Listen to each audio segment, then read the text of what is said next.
presented by Public Music Mathli.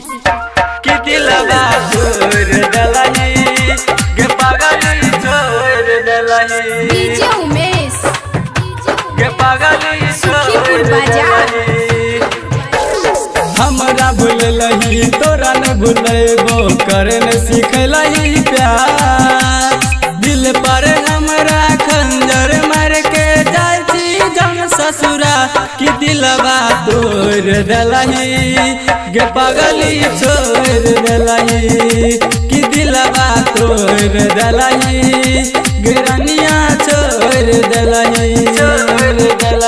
हमरा भूललही तोरा न भूलेबो करे न सिखलही प्यार दिल पर हमरा खंजर मार के जाय छी जम ससुरा की दिलवा तोड़ देलही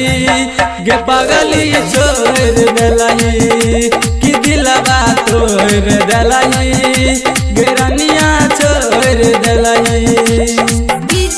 दिलवा तोड़ देलही गे पागली छोड़ देलही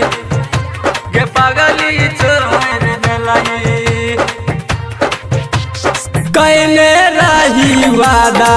जान कहियो नाय भुलाइबो संग जीबो हमें तोरा संग मर जाइबो देलही जगह में के बोझा हमारा अखिया से गिरलो की दिलवा तोड़ देलही गे पागली छोड़ देलही की दिलवा तोड़ देलही गे रनिया छोड़ देलही दिलवा तोड़ देलही गे पागली छोड़ देलही गे पागली छोड़ देलही आगे जिले बहु हम जिंदगी जान डूबल नहीं रब याद में हमरा संग दीवाना नहीं मिलता कोनो हाल में गलही जे राकस के धोखा ओकरा आँख से गिरलो की दिलवा तोड़ देलही गे पागली छोड़ देलही की दिलवा तोड़ देलही गे रनिया छोड़ देलही।